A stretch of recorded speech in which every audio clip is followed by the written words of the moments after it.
there. I was waiting on you because I had already gone through hell the first year. So once I got you, I was like, oh, we good. Now we ready. We gonna get there. Well, we weren't good yet, but We we weren't good yet, bro.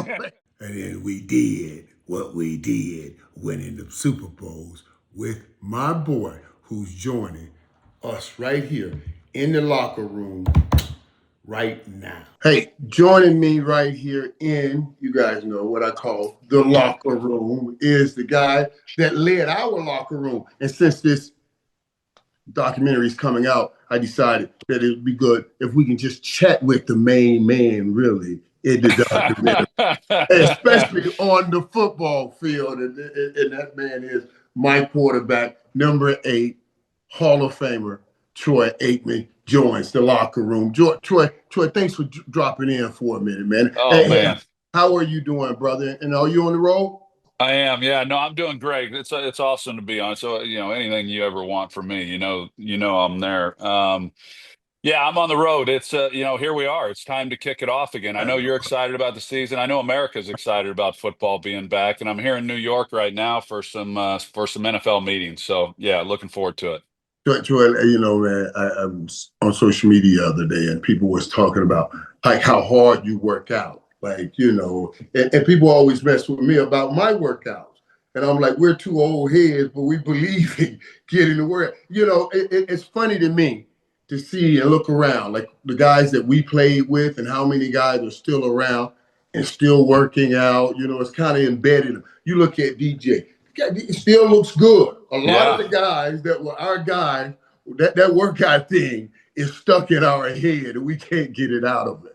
Michael, I think you're probably the same as me. I'm asked a lot. I'm asked why I continue to work out Right. as hard as I do, and the answer is this: it's real simple. And I think I probably speak for you and Moose and so many of the others that I feel like my entire career was really based on one thing, and it was a willingness to do what other people weren't willing to do and to put in the work. And I feel like if I now just let myself go, that I would be a fraud. And how can it doesn't matter your age, but if you're talking about putting in the work, putting in the effort, and then you yourself kind of let yourself go, it wouldn't be authentic to me. And I've told people over the years, I mean, I'm not telling you anything I haven't told you before, but you were such an emotional leader for us, clearly, and we leaned on that so often. But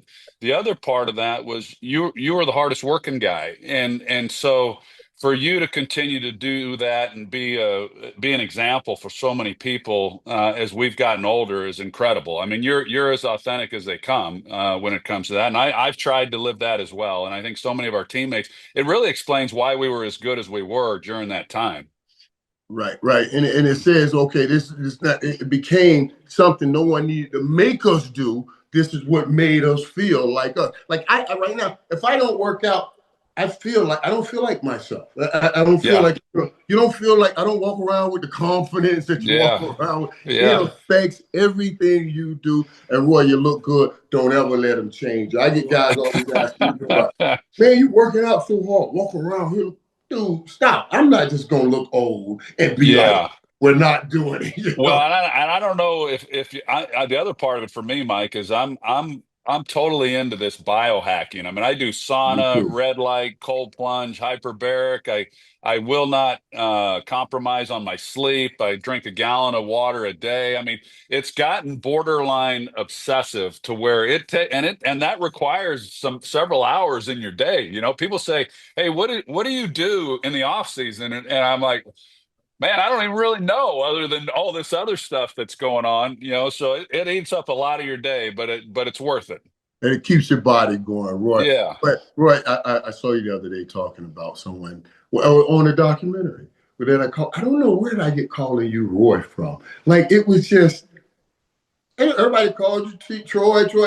And where did I get Roy from? And it just ran. I ran with it. I never stopped calling You you know Roy. what? It's so funny you mentioned that, Mike. I'm in New York City, like I said.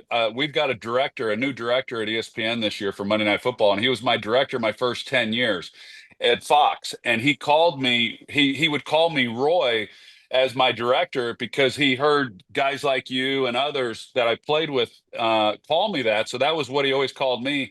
And then for the last 15 years, no one has called me Roy other than yourself and my teammates. And we're in the car the other day, and he says, "Hey, Roy," and I started laughing. I said, "It's been so long since I've heard that." But yeah, I mean, I'm always asked, "Why do they call you Roy?" And well, I don't know. It's short for Troy, I guess. I mean, I didn't know you could shorten it anymore. It's so funny, man. I don't know where that came from, Troy. Troy, this episode too is what I talk about today, and because I've taken each day and I take an episode since they dropped it all at one time. But episode two in this documentary is all about you, Roy. It's about drafting you, bringing you in, and I saw something on it, right? And it kind of reminds me. Jerry has always been this. Jerry's a salesman, and Jerry, even when you were coming out, Jerry said, "We got the number one player in the whole wide world coming to Dallas." I was like, my choice in college, the number one player in the whole world is probably already in the NFL. But we Yeah, selling, and I can take it. yeah, yeah. And that first year you got there, I was waiting on you because I had already gone through hell the first year. So once I got you, I was like, "Oh, we good now. We ready. We gonna get there. We Well, we weren't good yet, but we we weren't were. good yet, bro. We lost 15. Hey, I was Yeah, like, wow. yeah. Tell me about that start for you, buddy. Oh man, that was a wild ride. The whole thing was, as people will obviously see when they watch the documentary, but that first year, you had a year under your belt, of course, but when I came in, it being the first year with Jerry as well, and then with Jimmy, it was a crazy time trying to get acclimated to the NFL myself, and at the same time doing it with an organization that was kind of trying to find their footing at the same time. I mean, so I think your rookie year, even though your rookie year, you guys struggled as well, winning 3 games. You had stability within That the Tom organization. Landry and all of those guys that have done it Yeah, so long, at least they were stable. We that's knew right. they Yeah, I had a mean, you knew they had a history and right, all that they had right, accomplished. And right. and when I'm there, I'm thinking, Jesus, does anyone know what is going on? I mean, it was, and I'm sure you felt the same way, especially with your history with Jimmy. I always felt we would be good at some point, but it is amazing how quickly it happened. Of course, when you're in the middle of it, if it hadn't have happened when it did, I'm not sure I would have survived. Because it just you're living in dog years when you're in the NFL. Right, But I'm right. sure glad I look back on that rookie year and then think, man. 3 years after that, there we were at the Rose Bowl, holding up the Lombardi Trophy and celebrating being the best in the world. And what a ride! Like I said, Yeah, when we look back, you say that thing with fame. But when you yeah, were in yeah, it, that's right. that thing, you remember all those, remember us having another team meeting. We're going to have another team meeting, and we have another team and still go get our heads kicked in. Yeah, I'm saying, so, and I watched it. I've seen all the episodes, and it is, like I said, it is quite a ride over 7 episodes or whatever it ends up, 7 or 8, whatever it is. And it takes you back right there to those moments and the emotions. It's like people that are watching this podcast, it's like when you hear a song and it takes you right back to that moment as to why you remember that song and the emotions and the impact that it had on you. And that's how it was for me, even though there was nothing in that documentary, of course, that I didn't already know. But man, you could feel the emotions of those moments just like we were reliving it in real time. yeah, they did do a good job with that. I talked to Big E about that yesterday because, and like what it does is make you start calling all of those teammates and Yeah. sharing those moments. I started thinking about so many things. Big E we were talking yesterday. He was like, "Man, Michael, man, that's a biggie. When I look at that team, we could have won 5 in a row if we had helped kept Jimmy. We could have won 5 in a row." That was his Yeah. thought. That's what we were talking about. And then Big E said, "I don't know, Michael. Jimmy would have drove us crazy for 5 in a row." I was Yeah. like, he was like, "I I, don't know if we could have gotten through 5 in a row at the pace Jimmy was going." You know what? So yeah, that was incredible, man. he might be right. I would have liked to have seen what that might have looked like. You know what I've always said about it is, to say we would have won this, or we certainly could have. I think when you start saying, yeah, we would have done that, that it takes away a little bit as to how hard it is to do it. Winning a Super Right, Bowl is hard. I'm often right. asked, how come so few teams repeat? And I said, because just winning the first one's a challenge in itself, and then to have it all come together again. But as you know, Jimmy was Jimmy was a great coach, but he was also a great evaluator of talent. And we had some amazing players that were drafted, some late round picks. You think of guys like Leon Lett, seventh round pick. He goes on to be an all pro player. So I think we would have been competitive and with a chance to win it for I mean, probably our entire careers, which would have been fun to have seen how that story might have been written. Right, and I do believe, because I even in the documentary you talk about it. You talked about that moment that Jimmy was ready to give us some credit, because he drove us like dogs. Yeah, He drove us yeah. like dogs. Stop playing. He drove us like Oh, dogs, and we were all waiting on that attaboy moment. We were waiting on that attaboy moment. And I think it would have come. It would have come in sooner or later. yeah, You know what I mean? yeah. Sooner or later. And if Jimmy just got us through the first 3 or the first 4, we could have maintained one for another one. That's right. That's what That's my right. mind was going with. Yeah, But yeah, but but we got to let it. And Troy, even that, Roy, that's Big E said to me this. So he said, Mike, even watching it was the first time I was able to let go some things. Like he said he was so affected by the car accident up to this point until he watched that documentary.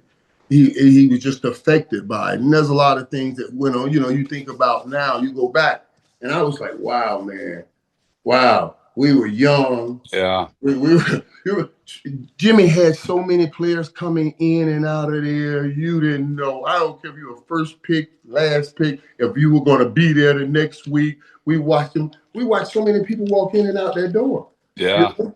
That was crazy. Those were crazy times. Jimmy was my father. I talk about it in the documentary. My father's still with us, but he was my dad was tough. And when you walked in the door of our house, you kind of you walked a little bit on eggshells to see what kind of mood he was in, to see if you could relax. And that's how Jimmy was. When you walked into the facility, everybody kind of wanted to check the temperature of Jimmy and is Jimmy good? And if Jimmy's good, I'm good. But if Jimmy's not good, nobody's good. He kept it that way too. He kept Yeah, it that way. I think yeah, he kept it that way. So I love in the documentary where you guys talk about, the relationship that you started and with Coach, and how that thing even started at first, because Coach put everybody through it. yeah, He came to me and told me about Dave Shula wanting to get rid of me. And he said, I got to make a decision. And he said, Michael, I play with you. I'm going to decide to stay with you and get a new coordinator. Thank God he went and got Norv Turner. We can both talk about that some yeah, other time. But he put everybody in that blender. He went and drafted Steve Walsh, my old quarterback, and then even talked about this in the thing when we talked about it in the documentary, stuck with Steve Berline. But ultimately, you guys became great yeah. friends. And talk to me about that. Yeah, you know what, Michael, it is the relationship I'm most proud of because, as you know, I'd known Jimmy since I was about 14 years Right, old. He was right, recruiting me at Oklahoma State. right. He knew of me as a sophomore. I was his number one recruit when I was coming out of high school. And I didn't go to Oklahoma State, of course. And then he left. Even if I'd gone there, I wouldn't have played for him because right afterwards he went to Miami.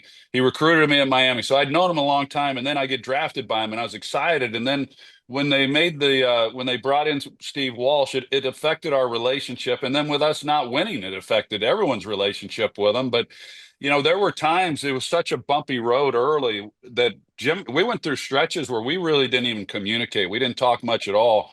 And then the last 2 years as he was our head coach, he and I got along really well. The fish tank, I mean, he claims like that was the galvanizing moment. That's not quite accurate, but it was part of our relationship. And in '93, his last year with us, he would come over on the off day on Tuesdays. He'd bring a 6 pack of Heinekens and he'd sit in my bedroom looking at the fish tank, drinking beer, and he and I would just communicate. And so I really hated to see him leave as the head coach because we were really close. But when we got closer was when he went to Fox, and then I was also at Fox. And so we spent a lot of we were able to spend even more time together after our careers in football. And Mike, the greatest honor I've ever been given. I mean, going into the Hall of Fame myself is a great honor, but the best honor I've ever been given was when he asked me to present him in the Hall of Fame. I never would have imagined. I mean, can you imagine the relationship that we had in 1989, 1990, that one day Jimmy Johnson would ask me to be his presenter for the Hall of Fame? So I go and see him once a year in Florida. I talk to him quite regularly, and I absolutely, absolutely love him. You're on that list as well. There's few people on this earth that I love as much as him and you and others. But those, and as far as men go, to where you tell them, "Hey, I love you," and it's unique, and I'm really proud of where we are right now in our relationship. Yeah, it's so funny because I look at Coach too a lot like my dad, and I wonder, like, 'cause your dad was tough. My dad was tough, You raise your heart and you want to make him happy. You want to make him proud. And I used to watch, even in Miami, I would be in back of him and we're losing a game, and I just, man, I feel his pain. I'm like, oh my God, why do I gotta feel his pain? I got my own pain. You know Yeah. what I mean? But you feel his pain and want to go play. And you did remind me a lot of my father in that way. And did you ever draw that correlation when you met with Jimmy? Like, I just want him to say, "Well done." Yeah, yeah, no question, and that's why even in the day what you made mention of it just a moment ago about like that time when we did clinch the division, and I think we all viewed Wait. Jimmy as a father figure. I think it's harder for today's players to feel that from their coaches. It's just a different time. But our generation and the generations before us, I think coaches had those kinds of impacts on their players. But yeah, I think we all just wanted to make Jimmy proud, and for him to hear those words of him telling us how proud he was of us went a long way. And so his impact. I talked to guys, Mike, that we played with. Not you, Emmitt, Darren Woodson. I'm talking about a lot of other players that maybe haven't gotten the notoriety that they deserve for what they've accomplished and what they helped us do. And they all look at Jimmy and the impact that he had on their lives is really pretty incredible. Yeah, it is. It really is. And he's been that way, man. Even for me in college and Yeah. everything, helping And me. he loves you. I talked to him the Yeah. other day. We were talking about the documentary, and he was talking. He you know that. I don't need to tell you, but yeah, he loves you. Hey, Jimmy, Troy, and you were speaking of that, Troy. I was telling somebody yesterday, I was doing this appearance yesterday. I said, now listen, Troy, Emmitt, Dion, all of them. Whenever we texting or talking, we end the conversation. I said, love you. Now, the first few times when we started this, and you were the last one to really give in, everybody would, gotcha, right? Yeah, that's right. Yep, yep. Got you, dude. I had to keep love you, love you. Now we all just say, Love Yeah. the guy. We just break, Yeah. but Yeah. it took some to get through those shells It before we takes some get there. time, and I think it comes with age. I think I Uh, think everyone can relate to that. That you just realize our time is short, and what we have shared will last a lifetime. yeah, and that's exactly what I always say. Nobody can take that from us. Norv used to always say that, man. You may never get this again, but Yeah, nobody can take this from that's us. right. And I That's think right. that. Well, I know I only got about 5 more minutes with you because you got to get to the meetings. I want to ask you about this current stuff. Well, first, give me your overall assessment of the documentary before I move on from that. Yeah, I thought it was really well done. It's hard to try to capture everything, and Right. I'm certain there's people that wish that more was said or more was told, or whatever it might have been. But I think the way it was all put together, I think it does take people on quite a ride as far as what those teams were about. I think maybe hopefully, I think sometimes as participants in it, it's hard to take yourself away from it and say, okay, is this accurate? Does this really reflect what it was? The thing I hope that people take away Right. from it more than anything is that the reason that we did what we did is because one, we had great players, but we had great coaches, and we busted our asses. I mean, I would hate for that to get lost in all of the other stuff that went on. That we worked harder than anybody, and we were coached harder than anybody, and we were probably more talented than anybody. And there were, so it was the coaches, the players, and just everyone being committed. And it didn't just happen, and I don't like when people, yeah, we were really good, we were really talented, but we put the effort in. We worked and we worked hard. And I hope people walk away knowing that. Yeah, and me also, Roy. And I hope they also glean the closeness of that Yeah. team. I Yeah. always say in this business, because we always talk about this business, I say in football, it's not just about skill.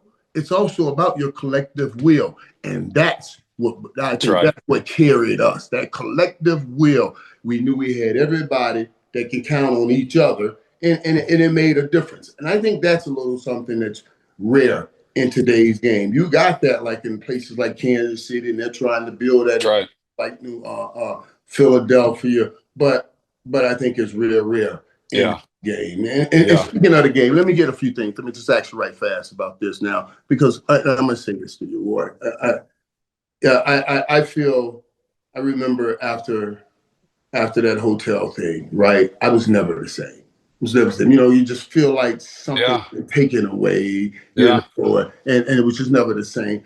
And I worry right now when I look in the eyes of Michael Parsons. I remember when I first saw him when he got drafted, I was there. And now when I'm looking at him now, and this, I said it before, Jerry with Dak and CD is a different thing, but Michael's an emotional. I said, I think Yeah. a lot like me. Like don't you can push his emotions to a bad place and Yeah. may not be able to get him back. What are your thoughts on what you're seeing transpire with Michael Parsons and Jerry?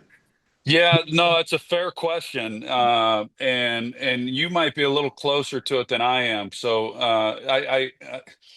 I know that we all know it's a business. We all know that there's a negotiation that takes place, and there's typically a little frustration and a lot of animosity that occurs when you're in a negotiation and you're not quite getting what you feel that you're worth. And it happens from both sides.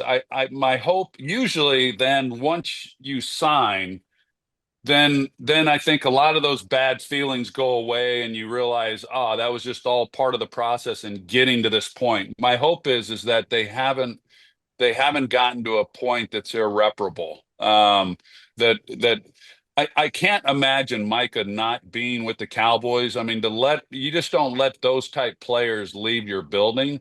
But I don't know. I heard Adam Schefter with Yeah, me ESPN too. the other day say that he doesn't think this is going to end well. It's the first time I've heard someone say that, and he's got great insight. So I don't know what exactly is being said. But I said this during our broadcast the other night. I don't think the Cowboys can win without Micah Parsons. I think they're going to be better than a lot of people think going into this season. But if Micah Parsons isn't playing at the level that we've seen from him in prior years, and he's not on the field, I don't know that this team can compete the way that they need to. Yeah, and I agree with you on that. One last thing, I'll let you go.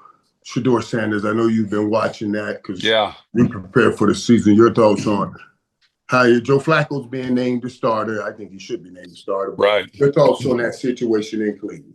Yeah, interesting. I personally, I mean, I think a lot of Kevin Stefanski. So if I'm Shador or I'm Dion, I like that he's there. I think he gets a chance to really get coached up well, and playing behind a veteran like Flacco, he gets to watch and learn, how to be a pro. It's something that I didn't necessarily get. So I think that's really positive for him. I think the only unfortunate thing, from my perspective, but I don't think that Shador would feel this way. I don't think Dion would feel this way. That he really hasn't been allowed to just go do his thing, without, like, sometimes there's comfort in anonymity and just being able to go work on your craft and put in the time and then emerge, victorious. But everything he does, he is a Sanders, so that's part of it. Everything he does certainly is scrutinized. He's accustomed to that. I think he's going to have a great story, and I've been following him, really since he began at Jackson State. Went and watched his first game, and I expect that when his story is told, which is way down the road, it's going to be really good. So I'm pulling for him. I like what I've seen of him, and but it's a journey, just like it was for me in learning the ropes of the NFL. And well, the one thing that made me look back and made everybody look back and say, okay, that's our guy. Is Yeah, when you got beat up like I don't know what, but you kept getting up. And I said, that's okay, right. that's our guy. We're getting Yeah. our ass whooped, but that's our guy. We at least know that. You know what I'm saying? All right. All right. Okay. Go ahead, man. Get to your meeting, man. I love you, Yeah. brother. I love you, my man. I Thanks for appreciate you, having me. brother. Thanks, All man. right. Thanks for See you, something. bud. All You right. got it. All right. There's a lot of things that I will take away from my journey with the Dallas Cowboys. But with it all, championships, everything. All I think everybody tries to look for and hope for in life is I just want to find that ride or die. Them peeps that I say, no matter what, ride or die with that. No matter what, ride or die with that. And I want to thank my boy for coming on. And I want to thank Troy for coming on. I want to thank him not for being who he is. I want to thank him for coming in 1989 because that was my great hope. I said, I get my quarterback. That's all I need. I can win this thing. I can do this thing. And coming in and delivering on everything.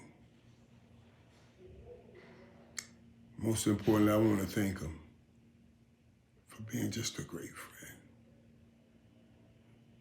even beyond the football stuff. Everybody ride with you when you're riding the peak wave. Everybody will run from you when you're struggling in the valley.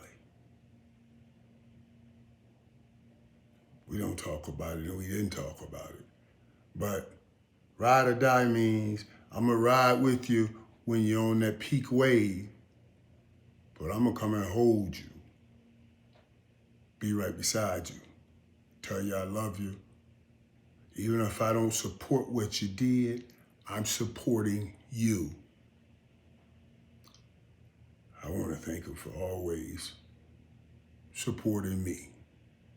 Even when he didn't support what I did, he showed up for me, the man, me, the person, me, his friend. Troy Aikman is my ride and die, no matter what. He is certainly one of them. And I love him, like time says, to life. Thank you, Troy. We'll have more surprises and talk more about people and talk more with people about this documentary and a lot of things. So just keep checking in and tuning in. We're going to bring some more people in the locker room to talk about what that locker room was like during that dynasty in this documentary. All right, people. Stay tuned for what's next.